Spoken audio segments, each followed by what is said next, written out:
The farmer's voice cut through the market like a blade. "Buy a cow, get a working alien woman for free," he shouted, and the crowd laughed.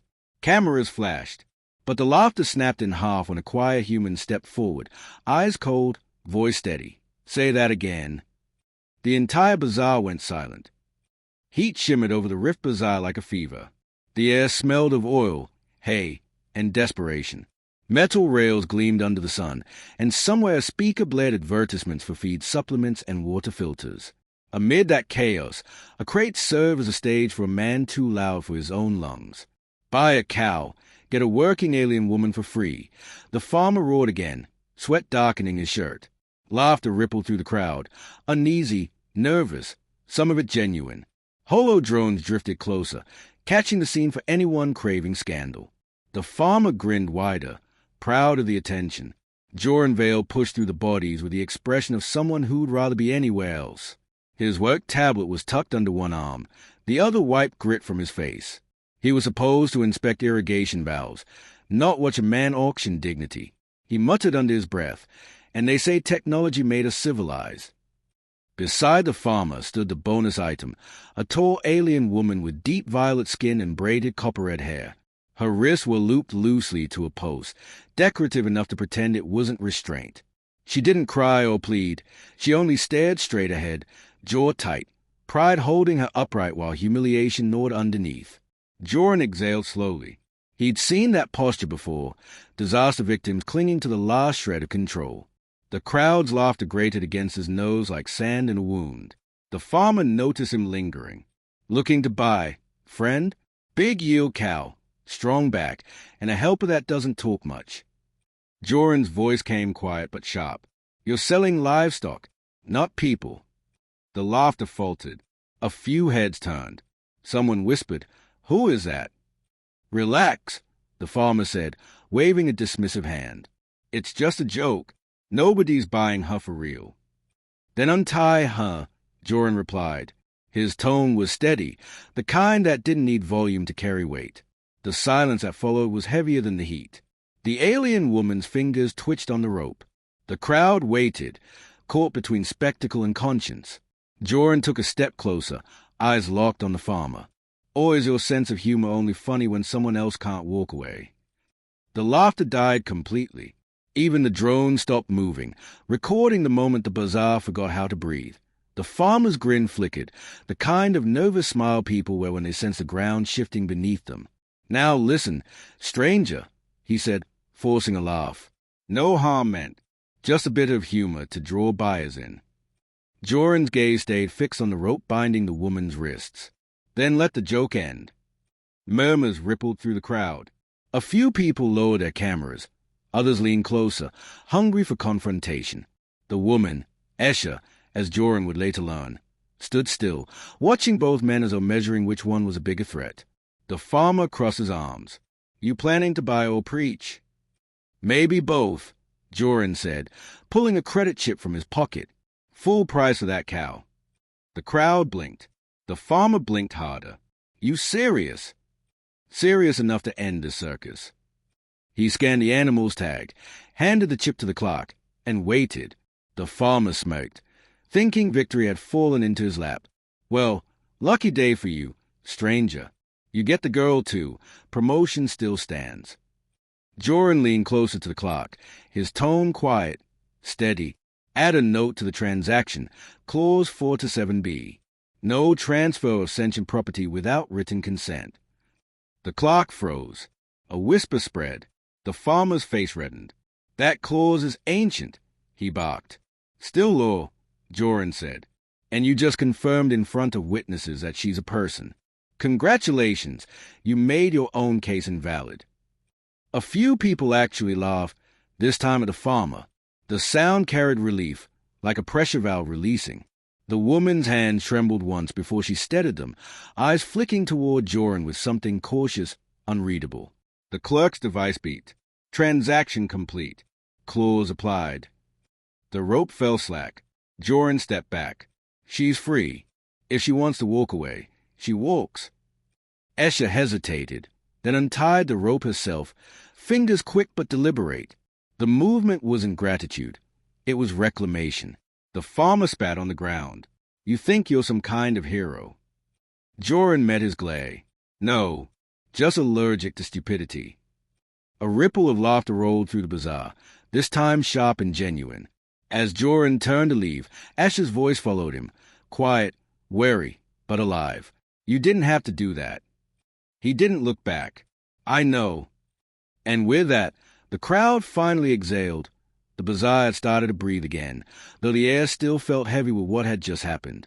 Esha stepped down from the crate, the rough wood biting against her bare feet. For the first time in days, she stood on her own terms. Still, freedom didn't feel safe. It felt exposed. Joran walked ahead, pushing through the thinning crowd. He didn't look back to see if she followed, but his stride slowed just enough for her to catch up if she wanted. She did, though only to keep distant from the farmer's stare-burning holes in her back. They moved in silence until the noise of the market faded behind them. The heat softened near the lower terraces, where narrow canals cut between rows of stone stalls. The sound of running water filled the gaps words couldn't.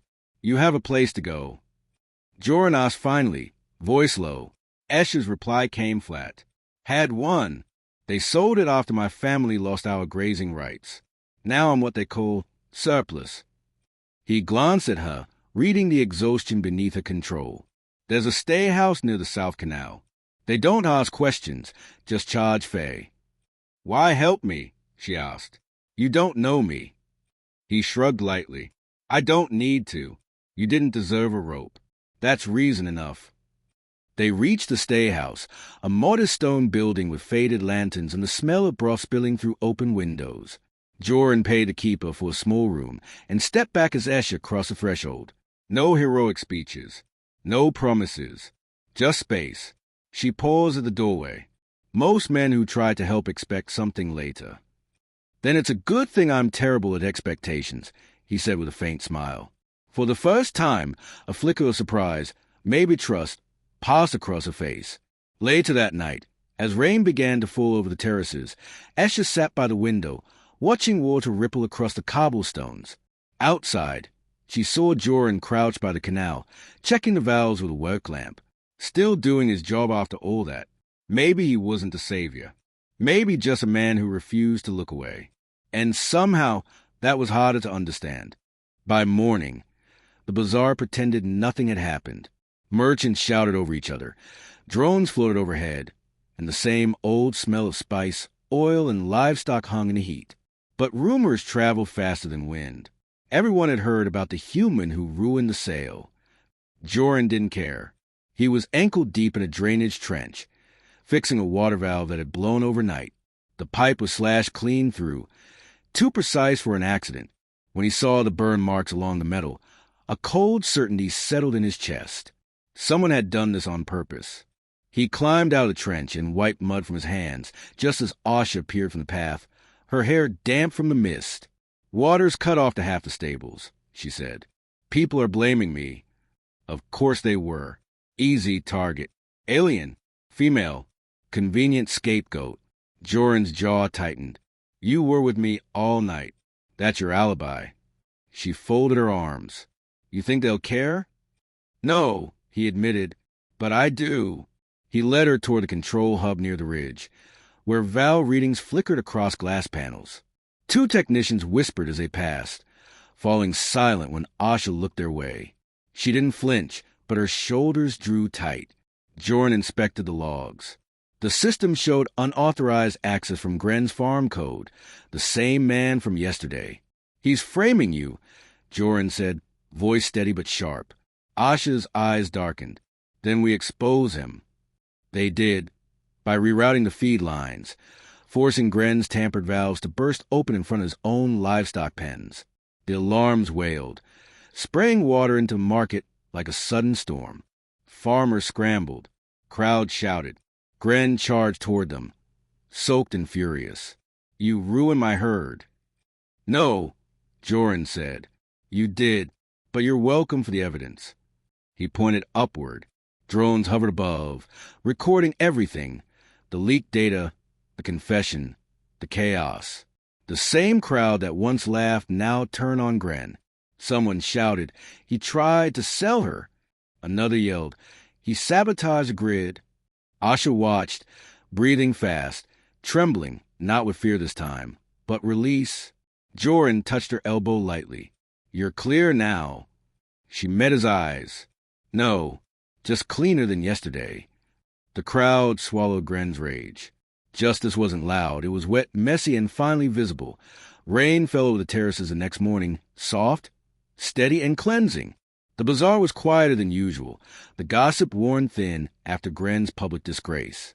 His farm had been seized, his licenses revoked, and the viral footage had already spread across the trade networks.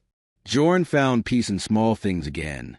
The rhythmic hiss of water lines, the hum of restored valves, the steady pulse of order returning. He'd never liked being called a hero. Heroes burned out. Engineers just kept things running. Down by the canal, Asha worked beside the stable hands. Her sleeves were rolled, her arms streaked with mud and effort. Every gesture was deliberate, grounded, like someone finally building a life instead of surviving one. When she saw Joran, she didn't smile right away. She just handed him a cup of hot broth, still steaming from the canteen. "For the man who doesn't know when to stop fixing things," she said. He smirked faintly. "For the woman who doesn't know when to stop surviving." Their banter hung between them, light and real. No grand speeches, no thank yous too heavy to carry.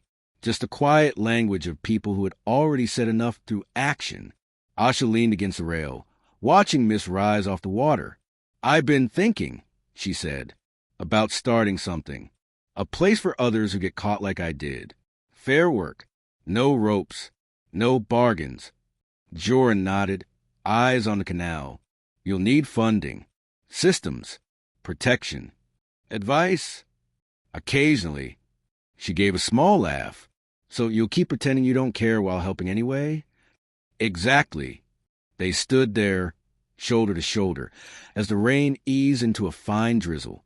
The bazaar lights flickered on early, their reflections trembling across the wet stone. Asha looked down at her hands, the faint rope marks fading at last. "Feels strange," she murmured. "Freedom. It's heavier than I thought." Joran glanced at her, then at the city stretching below them. "Freedom's maintenance," he said quietly. "You don't get it once, you keep it running." Asha breathed out a laugh, soft, tired, but real. "You make it sound like plumbing. It usually leaks if you ignore it." She laughed again, and this time it didn't sound offensive, just alive. The rain stopped. The market hummed on. And for the first time in years, neither of them looked back.